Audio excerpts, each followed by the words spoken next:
I have called this recording a treasury of remembered verse because it is a collection of the pieces I learnt by heart in order to speak aloud in the years between the 1920s, when I was a child, and the late 1940s, when Jack and I had our own children, Christopher, Caroline, and Deborah. This treasury in my mind has been a constant source of inspiration, delight, and, yes, at times, a soothing comfort. I realise that my memory is not what it used to be, and so I've got the words in front of me. I think it must have been my mother who started me off with my fascination of English word patterns of rhythm and rhyme. Instead of singing me a lullaby to go to sleep, as I lay snug under my red eiderdown, she used to speak a poem very softly into my ears. Years after, I found this very poem in a children's book of verse, and as I read it, I could hear my mother's voice so clearly, and I was that little child again. It was written by Eugene Field in 1894, and I wonder whether my mother learnt it by heart when she was a little girl. The Rockabye Lady. The Rockabye Lady from Hushabye Street comes stealing, comes creeping. The poppies they hang from her head to her feet, and each hath a dream that is tiny and fleet. She bringeth her poppies to you, my sweet, when she findeth you sleeping. There is one little dream of a beautiful drum, rub-a-dub it goeth. There is one little dream of a big sugar plum, and lo, thick and fast the other dreams come, of pop guns that bang, and tin tops that hum, and a trumpet that bloweth.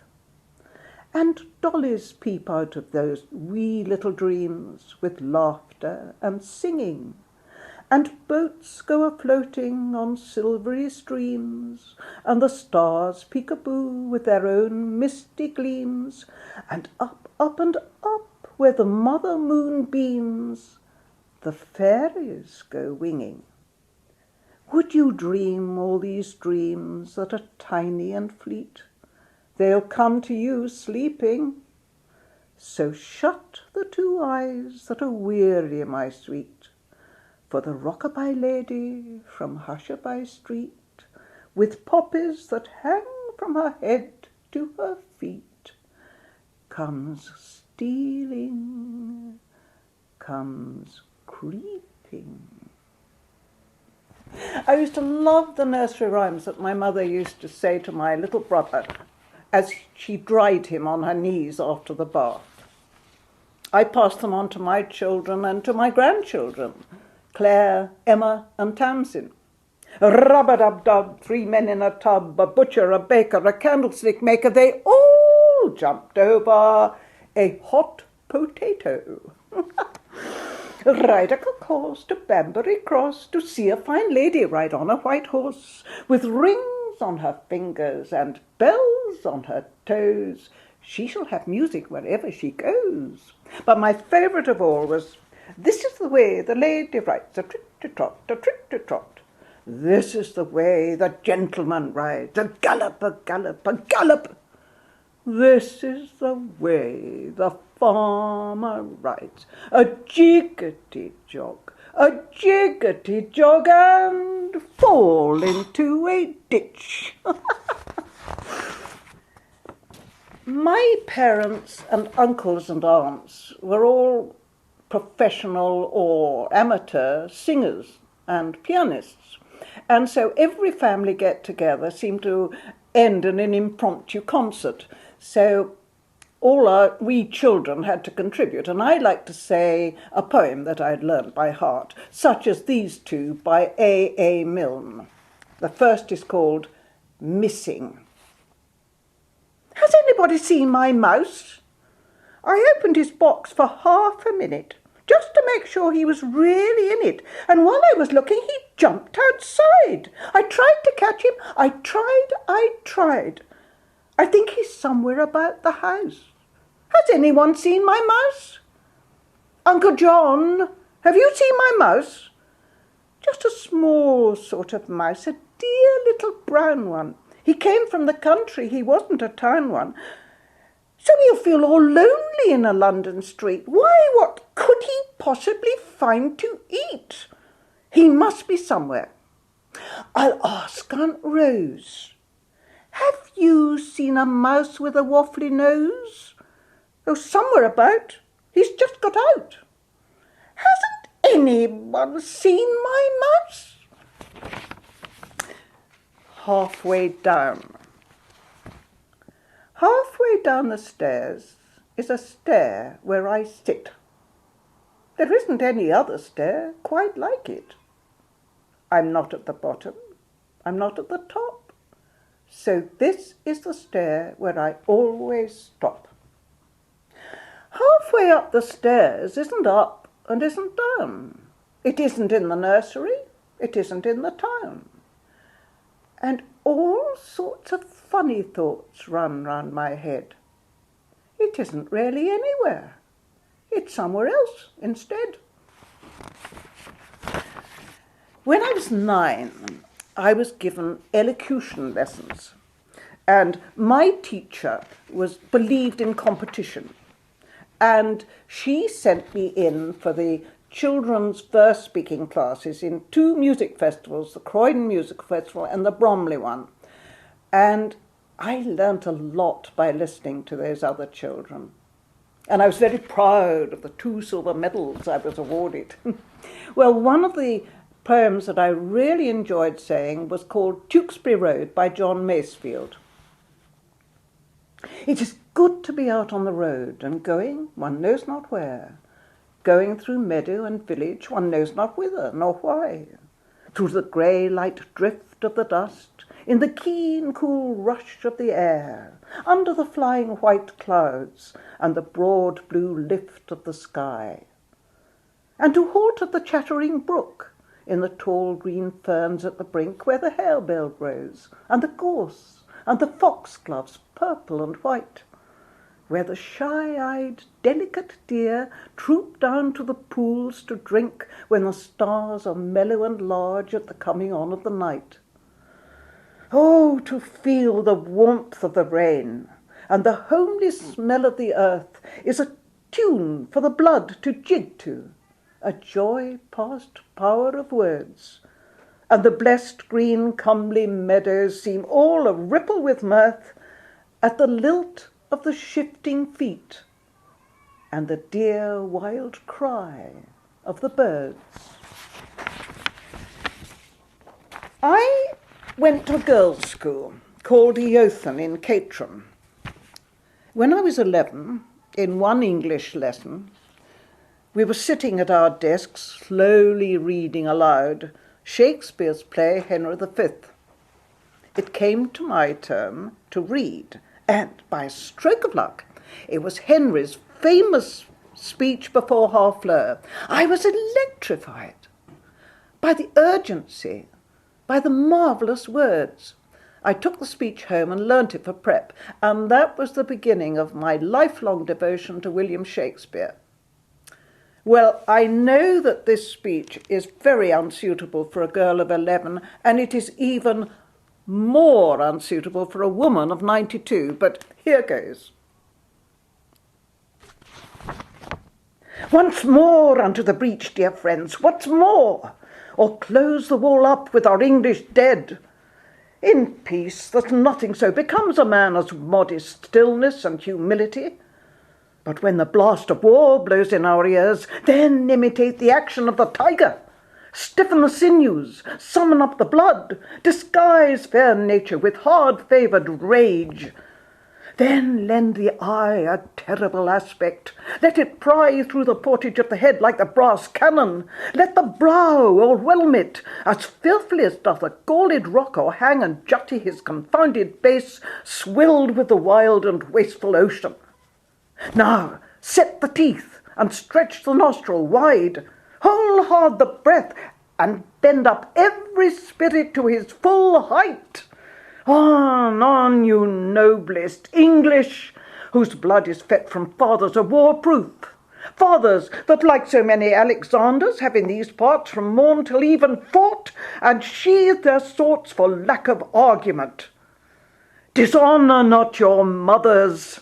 Now attest that those whom you called fathers did beget you. Be copy now to men of grosser blood, and teach them how to war. And you, good yeoman, whose limbs were made in England, show us here the mettle of your pasture. Let us swear that you are worth your breeding, which I doubt not, for there is none of you so mean and base that hath not noble lustre in your eyes. I see you stand like greyhounds in the slips, straining upon the start. The game's afoot. Follow your spirit, and upon this charge cry, God for Harry, England, and St. George. Wonderful stuff, wonderful stuff.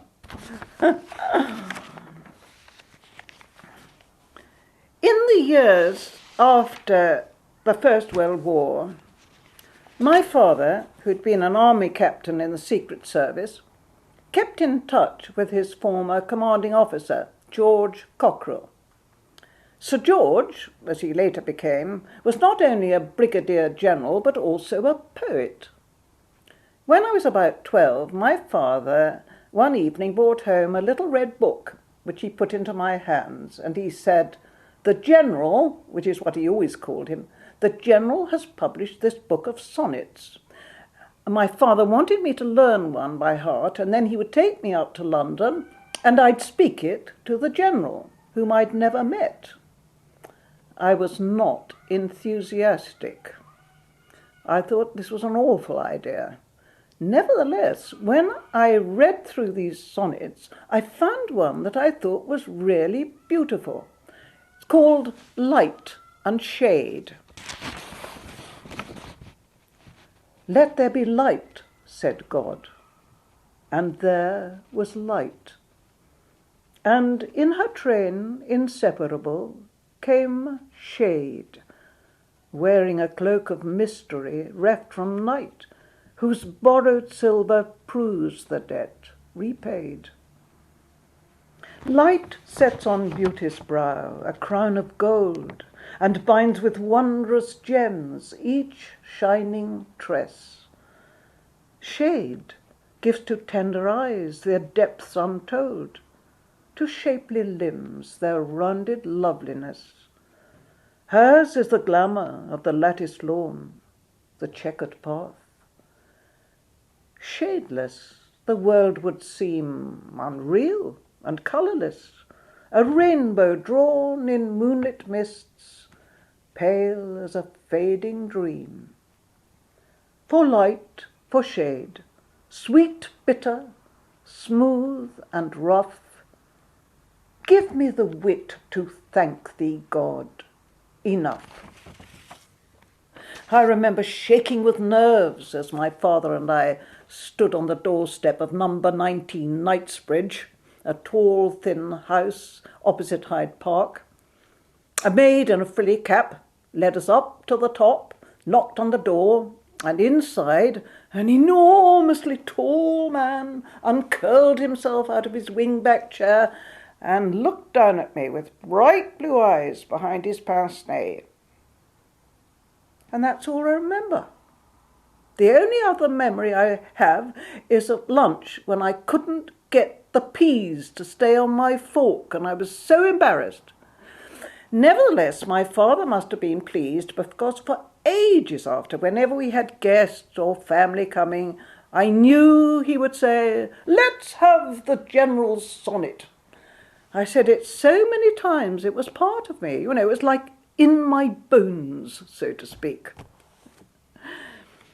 The elocution teacher at Eothen was called Helena Moore, and she had trained at the Central School of Speech Training and Dramatic Art, as it was known in those days, and she spurred me on, and she gave me leading roles in the school plays, And when I was 16, she drove me up to Oxford so that I could compete in the under-18 narrative class.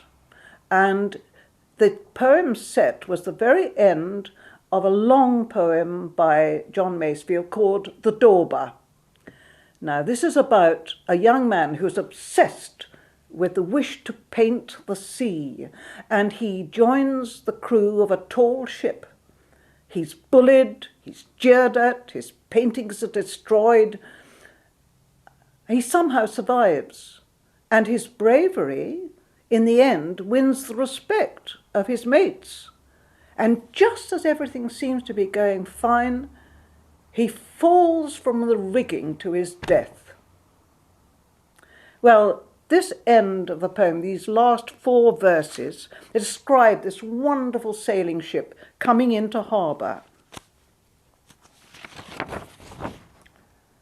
Cheerily they rang her in, those beating bells, the new-come beauty, state they from the sea, whitening the blue heave of the drowsy swells, treading the bubbles down.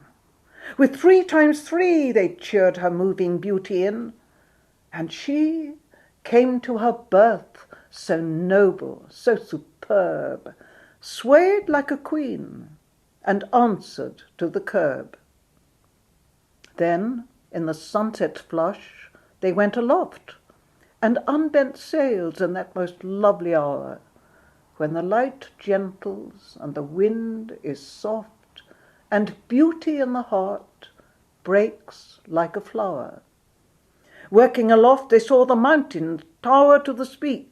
They heard the launchman shout, and bright along the bay the lights came out.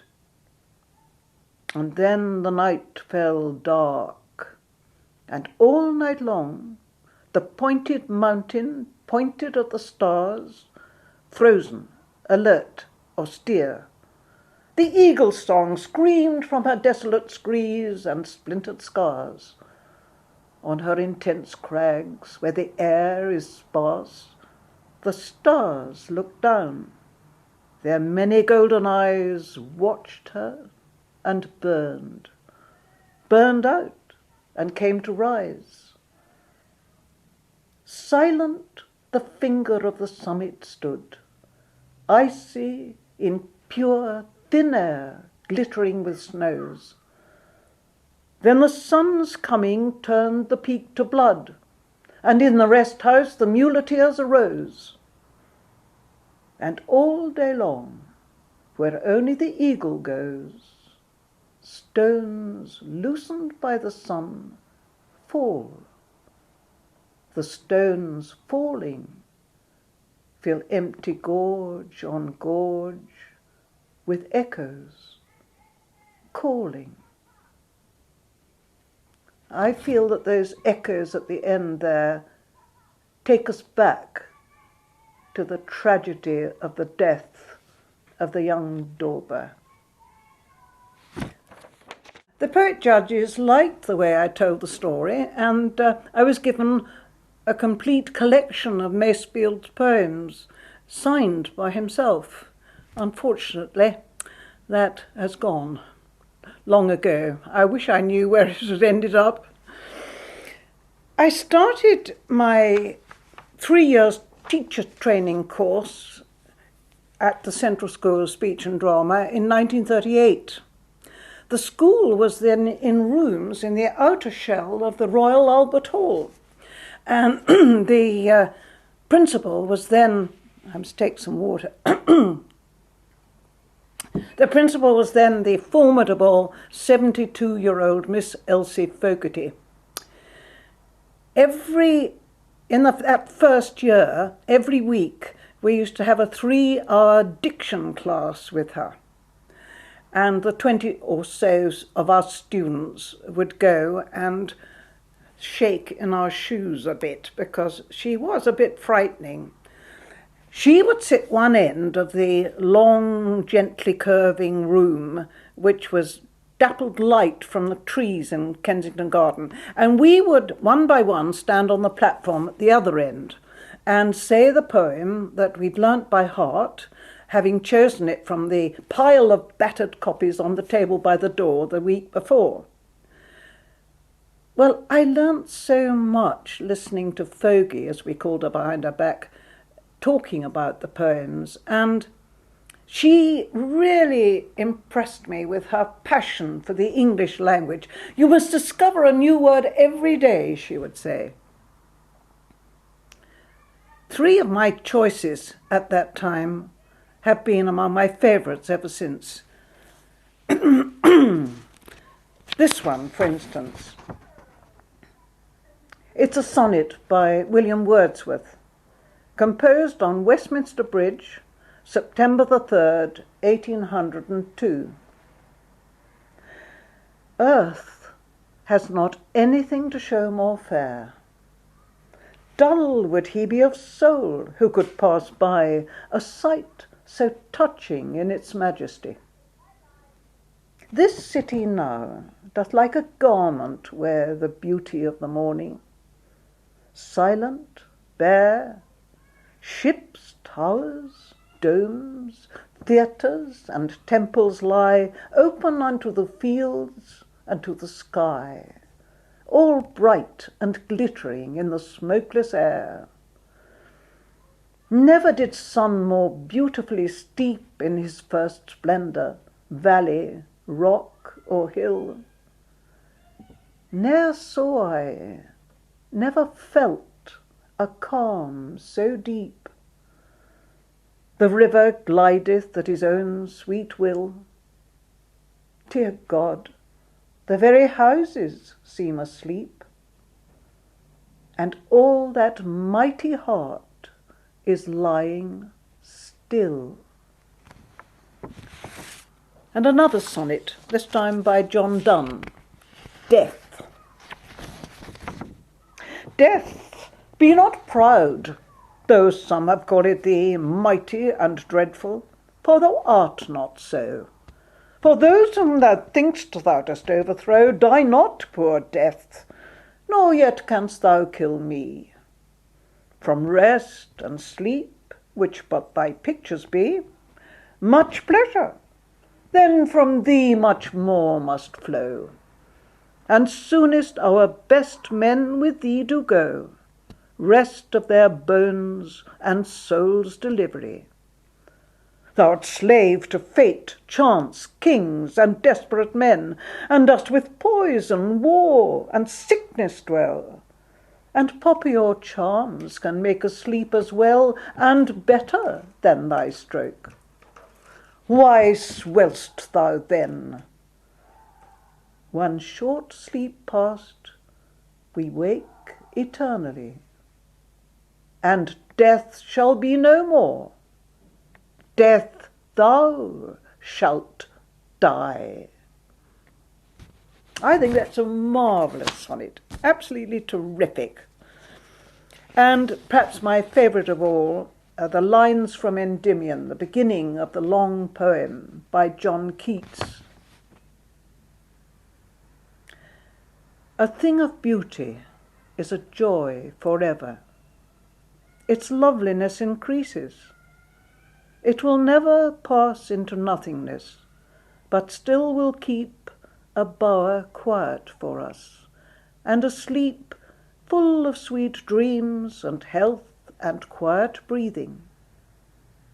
Therefore, on every morrow are we wreathing a flowery band to bind us to the earth, spite of despondence, of the inhuman dearth of noble natures, of the gloomy days, of all the unhealthy and all darkened ways made for our searching. Yes, in spite of all, some shape of beauty moves away the pall from our dark spirits.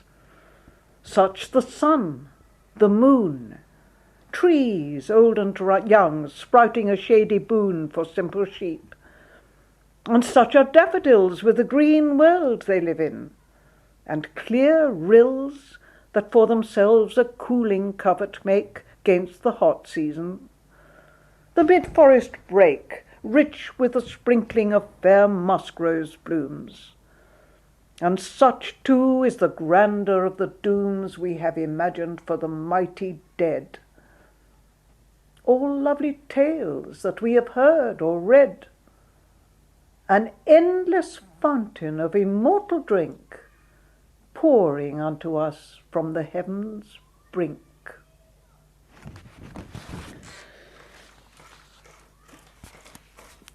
In 1339, just before the outbreak of the Second World War, some of us from Central went up to Oxford to compete in the Festival of Spoken Verse again, and I'd entered for the women's narrative class, and I had to say a border ballad, which was a ghost story, so I tried to make it very spooky. There lived a wife at Well, and a wealthy wife was she. She had 3 stout and stalwart sons, and sent them o'er the sea. I hadna been a week from her, a week but barely ane, when word came to the carlin wife that her 3 sons were gane.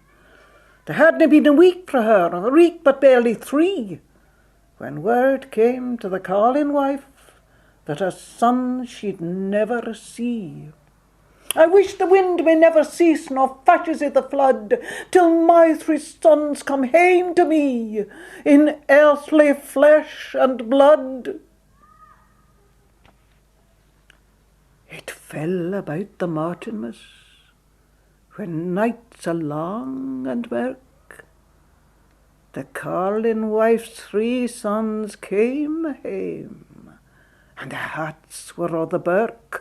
It neither grew in syke nor ditch, nor yet in ony shoe, but at the gates of paradise that birk grew fair anew. Blow up the fire, my maidens, bring water from the well, for all my house shall feast this night, since my 3 sons are well. She's made to them a bed, she's made it large and wide, she's ta'en her mantle her about, sat down by the bedside. Up then crew the red cock, and up and crew the grey. The youngest to the eldest said, "'Tis time we were away." The cocky hadna crowed but once, and clapped his wings at all, when the eldest to the youngest said, "'Tis time we were awa'." The cock doth crow, the day doth doe, the channerin worm doth chide. Gin we be missed out of our place, a sair pain we maun bide. Lie still but a little wee while, lie still, and if we may, gin my mother should miss it when she wakes, she'll go mad ere it be day. Fare ye weel, my mother dear, fareweel to barn and byre, and fare ye weel the bonny lass that kindles my mother's fire. Well, I did well with that, and one of the judges said I made his spine tingle, which was really good. And because I'd done that, I was able to go in for the open finals. If you came first or second in your classes, you were able to do that, compete in the open finals. And there were about, I suppose, 8 or 10 of us. Luckily, I had really worked very hard on the piece set for the women. It was by Emily Bronte. And I imagined Emily striding over the moors, the wind in her hair, through sun, wind, shine, snow, rain, absolutely so full of her faith in God that she had no fear of what was going to come. I was very happy too in my evening dress, because it had a very tight buttoned up little bodice with a billowing skirt to the floor, just absolutely right. Last lines by Emily Bronte. No coward soul is mine. no trembler in the world's storm-troubled sphere. I see heaven's glories shine, and faith shines equal, arming me from fear. O God within my breast, almighty, ever-present deity, life that in me has rest, as I, undying life, have power in thee. Vain are the thousand creeds that move men's hearts, unutterably vain, worthless as withered weeds, or idlest froth amid the boundless main, to waken doubt in one holding so fast by thine infinity, so surely anchored on the steadfast rock of immortality.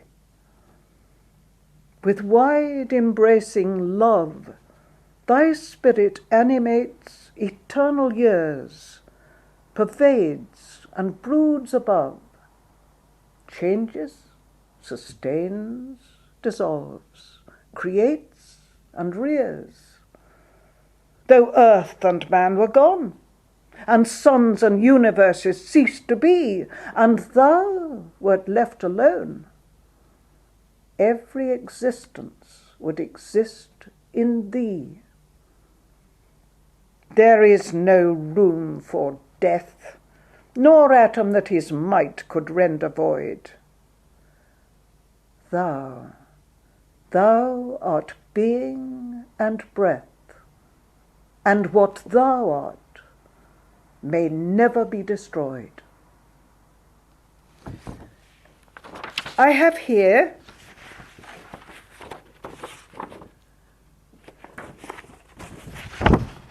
an honour certificate. Oxford Festival of Spoken Poetry. And it tells that I came first, that I'm the winner, and down the side here are the names written by all the poet judges. And you'll see the war poet Lawrence Binyon, and right at the bottom, a poet laureate to be C. Day Lewis. This piece of paper is one of my most precious possessions. And one of the judges, on his comment sheet, wrote just 4 words, which have vibrated in my mind ever since. This was Emily Bronte. Oh, goodness, that was some occasion. Just before the Second World War and shortly after it, I was asked to share with musicians concerts for the boys, their parents and teachers in Caterham School. I spoke the poems by heart. I didn't act them, but I characterised them through my face and voice with an occasional gesture.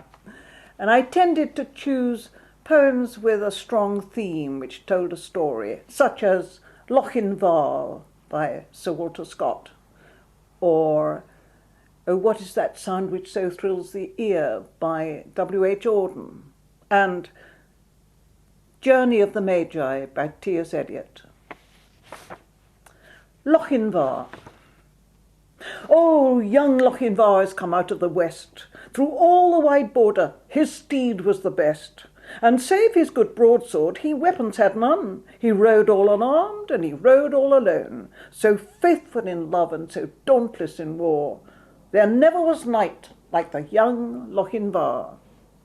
He stayed not for brake, and he stopped not for stone. He swam the Esk river, where ford there was none. But ere he alighted at Netherby gate, the bride had consented, the gallant came late. For a laggard in love and a dastard in war was to wed the fair Ellen of brave Lochinvar. So boldly he entered the Netherby hall, among bridesmen and kinsmen and brothers and all. Then spoke the bride's father, his hand on his sword, for the poor craven bridegroom said never a word. Oh, come ye in peace here, or come ye in war? or to dance at our bridal, young Lord Lochinvar. I long wooed your daughter, my suit you denied. Love swells like the Solway, but ebbs like its tide. And now am I come with this lost love of mine, to lead but one measure, drink one cup of wine. There are maidens in Scotland more lovely by far, that would gladly be bride to the young Lochinvar. The bride kissed the goblet. The knight took it up. He quaffed off the wine, and he threw down the cup. She looked down to blush, and she looked up to sigh, with a smile on her lips and a tear in her eye. He took her soft hand ere her mother could bar. Now tread we a measure, said young Lochinvar. So stately his form, and so lovely her face, that never a hall such a galliard did grace, while her mother did fret and her father did fume, and the bridegroom stood dangling his bonnet and plume, and the bridesmaids whispered, 'Twere better by far to have matched our fair cousin with young Lochinvar. One touch to her hand, and one word in her ear, when they reached the hall door, and the charger stood near. So light to the croup the fair lady he swung, so light to the saddle before her he sprung. She is won! We are gone over bank, bush, and scaur. They'll have fleet steeds that follow, quoth young Lochinvar.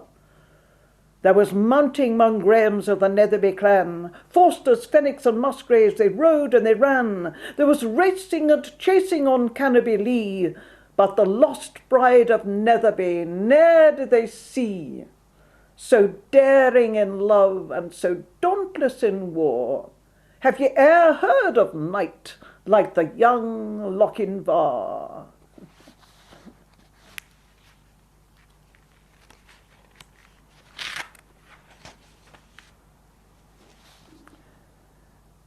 Oh, what is that sound which so thrills the ear? Down in the valley drumming, drumming. Only the scarlet soldiers, dear, the soldiers coming. Oh, what is that light I see flashing so clear over the distance, brightly, brightly? Only the sun and their weapons, dear, as they step lightly. Oh, what are they doing with all that gear? What are they doing this morning, this morning? Only their usual manoeuvres, dear, or perhaps a warning. Oh, why have they left the road down there? Why are they suddenly wheeling, wheeling? Perhaps a change in their orders, dear. Why are you kneeling? Oh, haven't they stopped for the doctor's care? Haven't they reined their horses, their horses? Why, they're none of them wounded, dear, none of these forces. Oh, is it the parson they want with white hair? Is it the parson? Is it? Is it? No, they're passing his gateway, dear, without a visit.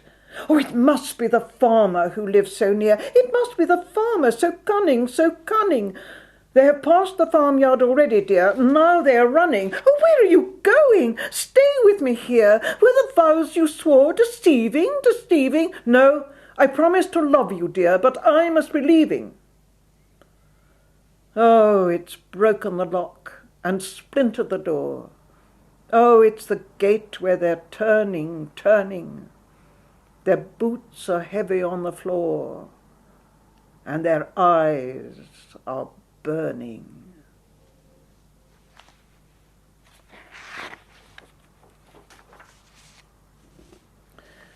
Journey of the Magi. A cold coming, we heard of it. Just the worst time of the year for a journey, and such a long journey. The ways deep and the weather sharp, the very dead of winter. And the camels galled, sore-footed, refractory, lying down in the melting snow. There were times we regretted the summer palaces on slopes, the terraces and the silken girls bringing sherbet. Then the camel men cursing and grumbling and running away and wanting their liquor and women, and the night fires going out, and the lack of shelters, and the cities hostile, and the towns unfriendly, and the villages dirty, and charging high prices. A hard time we had of it, At the end, we preferred to travel all night, sleeping in snatches, with the voices singing in our ears, saying that this was all folly. Then, at dawn, we came down to a temperate valley, wet below the snow line, smelling of vegetation, with a running stream and a watermill beating the darkness, and 3 trees on the low sky, and an old white horse galloped away in the meadow. Then we came to a tavern with vine leaves over the lintel, 6 hands at an open door dicing for pieces of silver, and feet kicking the empty wineskins. But there was no information. And so we continued, and arrived at evening, not a moment too soon, finding the place. It was, you may say, satisfactory. All this was a long time ago, I remember, and I would do it again. But set down this, set down this. Were we led all that way for birth or death? There was a birth, certainly. We had evidence and no doubt. I had seen birth and death, but had thought they were different. This birth was hard and bitter agony for us. Like death, our death. We returned to our places, these kingdoms, were no longer at ease here in the old dispensation, with an alien people clutching their gods. I should be glad of another death.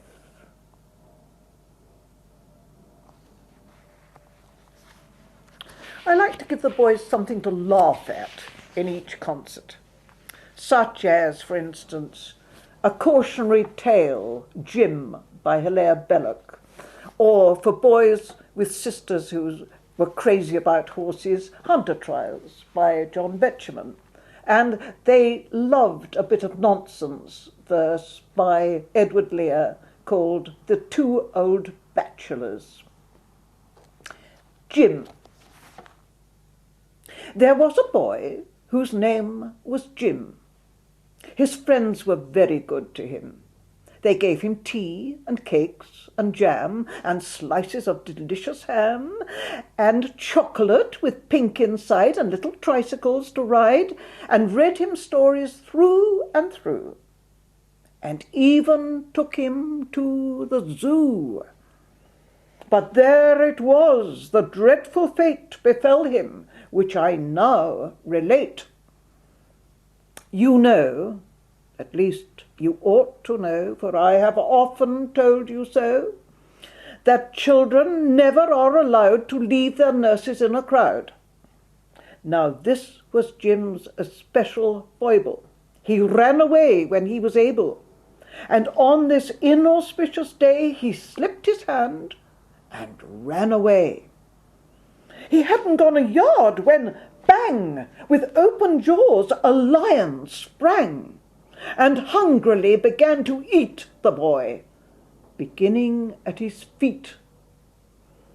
Now just imagine how it feels when first your toes, and then your heels, and then by gradual degrees your shins and ankles, calves and knees are slowly eaten, bit by bit.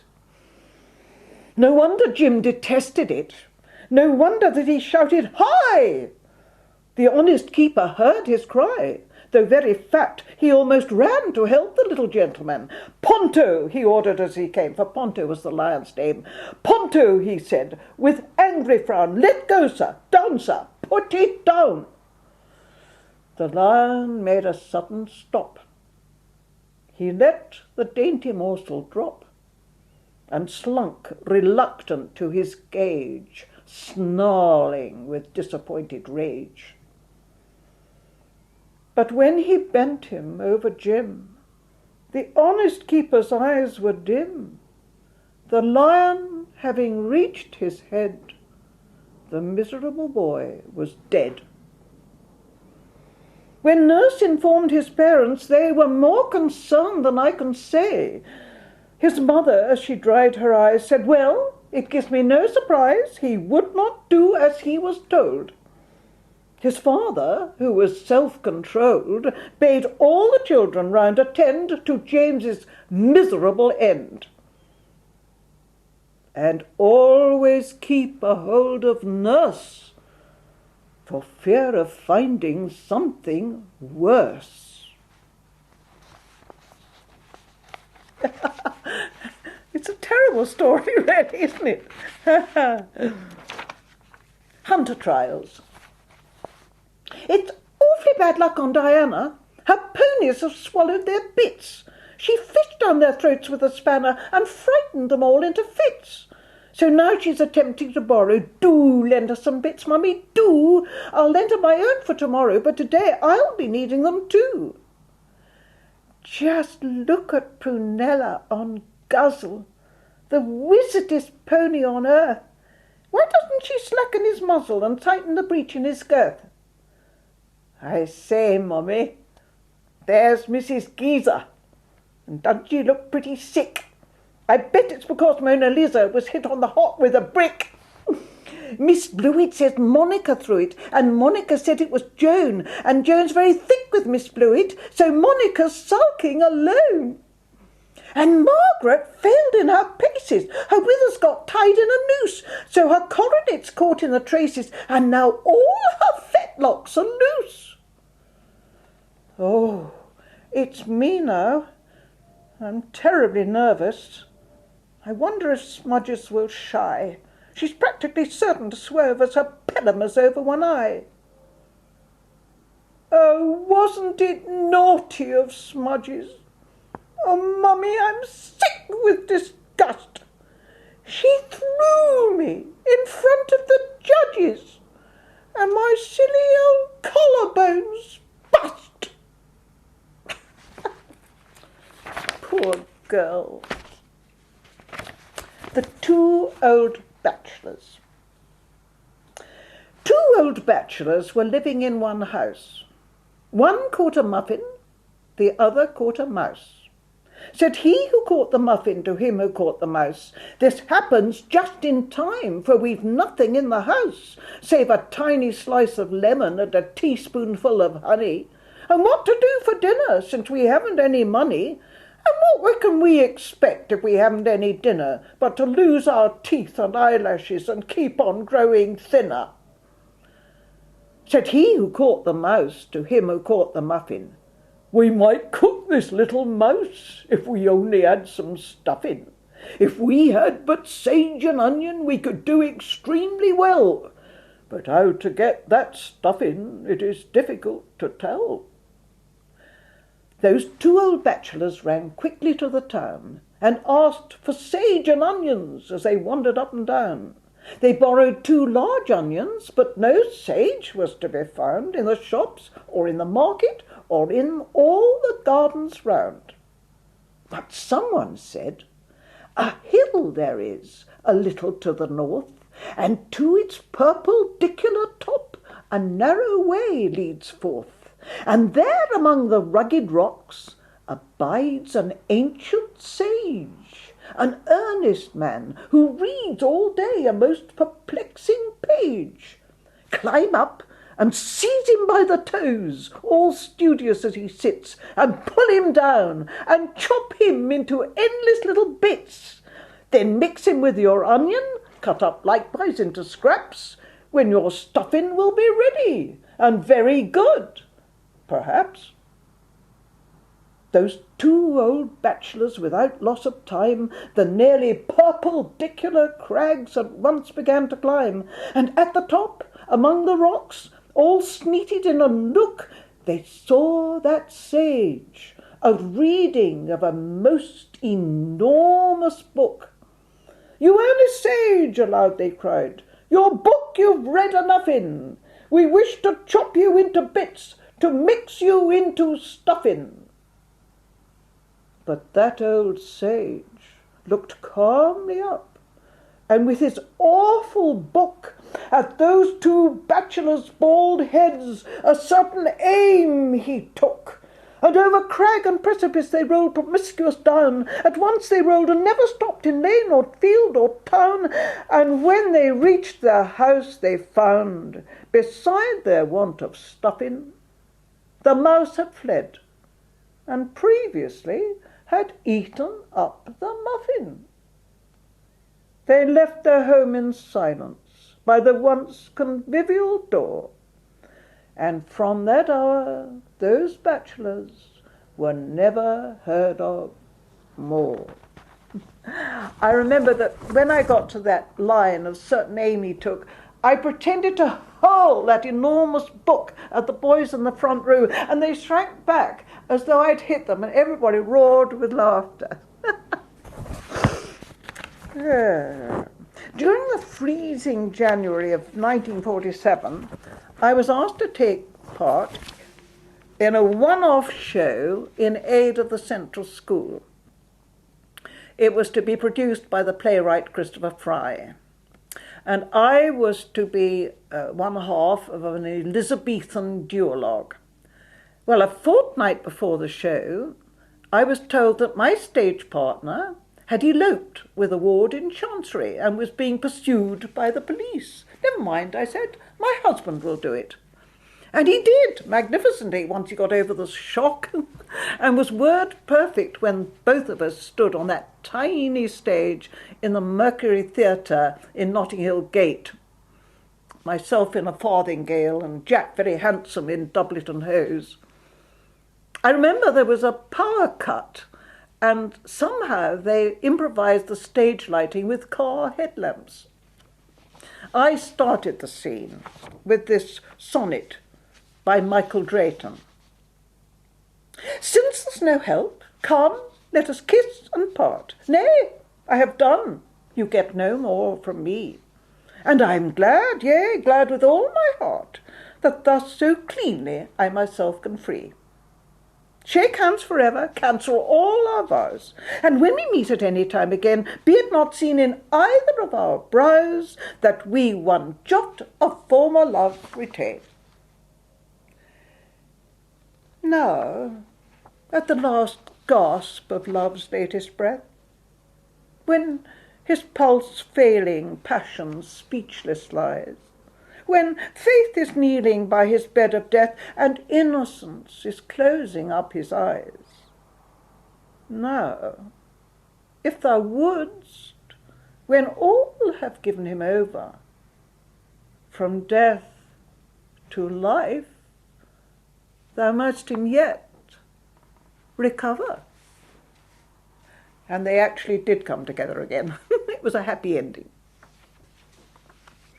In 1948, Jack brought home a tiny book with an orange cover. It was called Deaths and Entrances by Dylan Thomas. When I read the poems, my breath was taken away. This was a new voice, such imagination, such an unexpected way with words. I was especially taken with the poem Fern Hill, in which a man looks back at his idyllic childhood when he was brought up on a farm, when he never realized that time would pass, and with it would go all his carefree days.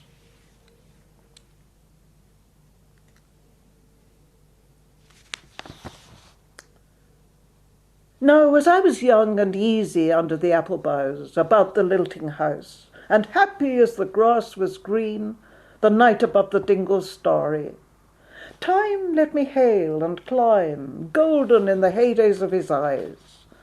And honoured among wagons, I was prince of the apple towns.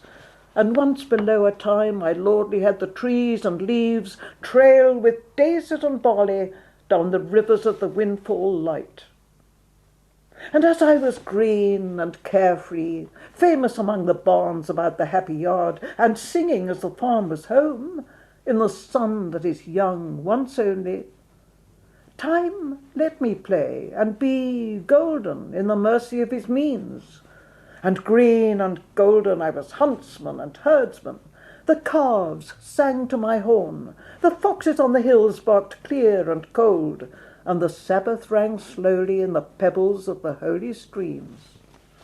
All the sun long it was running, it was lovely, the hay fields high as the house, the tunes from the chimneys. It was air and playing, lovely and watery, and fire green as grass. And nightly under the simple stars, as I rode to sleep, the owls were bearing the farm away.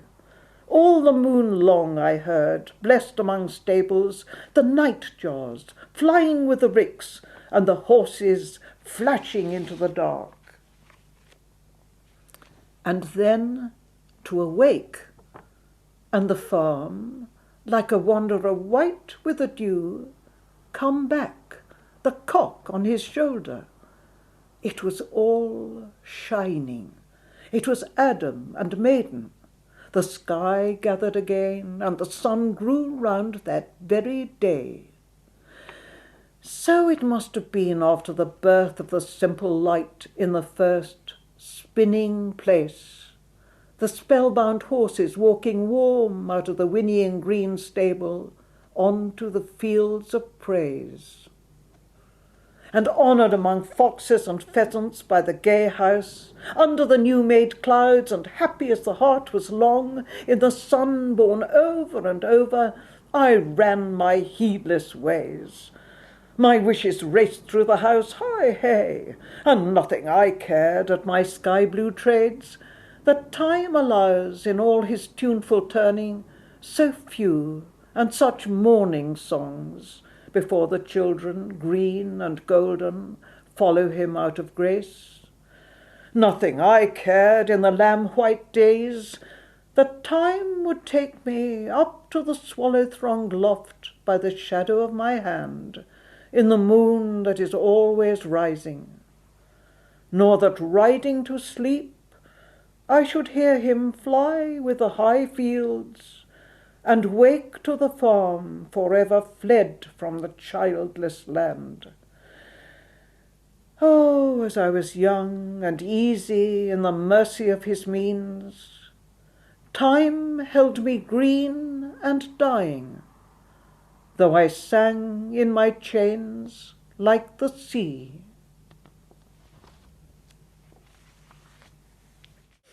I'm going to end my collection with 3 poems that I've chosen with my children in mind. And the first one is for Caroline, because it was her idea that I should do this recording. Well, Caroline loves to sing in choirs, play the piano, and listen to music. So I've chosen for her a song for St. Cecilia's Day, written by John Dryden in 1687.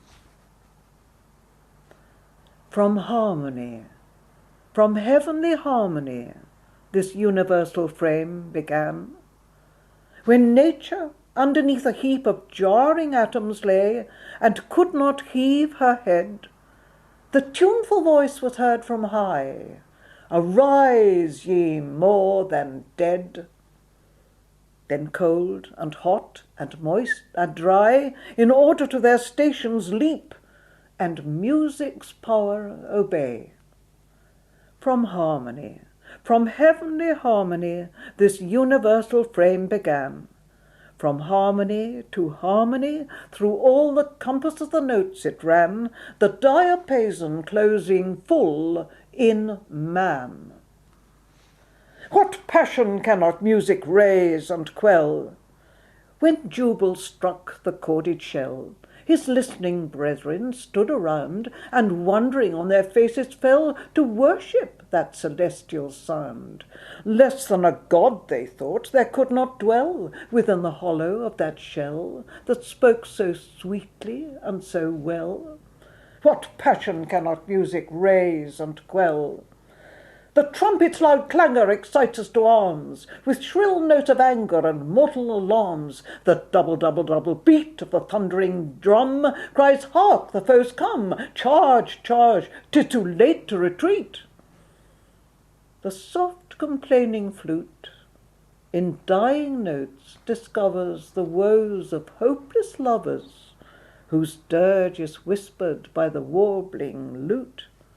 Sharp violins proclaim their jealous pangs and desperation, fury, frantic indignation, depth of pains and height of passion for the fair, disdainful dame. But oh, what art can teach, what human voice can reach the sacred organ's praise? Notes inspiring holy love, notes that wing their heavenly ways to mend the choirs above. Orpheus could lead the savage race, and trees unrooted left their place, sequacious of the lyre. But bright Cecilia raised the wonder higher. When to her organ vocal breath was given, an angel heard, and straight appeared, mistaking earth for heaven. As from the power of sacred lays the spheres began to move, and sung the great Creator's praise to all the blessed above, so when the last and dreadful hour this crumbling pageant shall devour, the trumpet shall be heard on high, the dead shall live, the living die, and music shall untune the sky. Terrific stuff, that is, I think. I love that poem. Christopher loves to fish from a boat, in a river, by a pond, so I thought he'd be amused to hear the fish's point of view, as put by Rupert Brooke in Heaven. Fish fly replete in depth of June, dawdling away their watery noon, ponder deep wisdom, dark or clear, each secret fishy hope or fear. Fish say they have their stream and pond, but is there anything beyond? This life cannot be all, they swear, for how unpleasant if it were.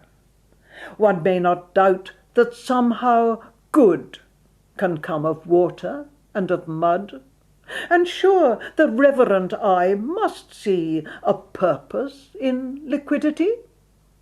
We darkly know, by faith we cry, the future is not wholly dry. Mud unto mud, death eddies near, not here the appointed end, not here, but somewhere beyond space and time is wetter water, slimier slime. And there, they trust, there swimmeth one who swam ere rivers were begun, immense of fishy form and mind, squamous, omnipotent, and kind. And under that almighty fin, the littlest fish may enter in. Oh, never fly conceals a hook, fish say, in the eternal brook, but more than mundane weeds are there, and mud celestially fair. Fat caterpillars drift around, and paradisal grubs are found, unfading moths, immortal flies, and the worm that never dies. And in that heaven of all their wish, there shall be no more land, say fish. Earlier this year, when I had a terrible cold and I was feeling really wretched, Deborah made me a compote of delicious apples which soothed my throat and bucked me up no end. So I've chosen for her Moonlit Apples by John Drinkwater. Well, I began this collection with a lullaby, and I feel as though, really, I'm ending it with another one. Moonlit Apples. At the top of the house, the apples are laid in rows, and the skylight lets the moonlight in, and those apples are deep-sea apples of green. There goes a cloud on the moon in the autumn night. A mouse in the wainscot scratches and scratches, and then there is no sound at the top of the house of men or mice, and the cloud is blown, and the moon again dapples the apples with deep-sea light. They are lying in rows there under the gloomy beams, on the sagging floor. They gather the silver streams out of the moon, those moonlit apples of dreams, and quiet is the steep stair under. In the corridors under there is nothing but sleep, and stiller than ever on orchard boughs they keep tryst with the moon, and deep is the silence, deep on moon-washed apples of wonder.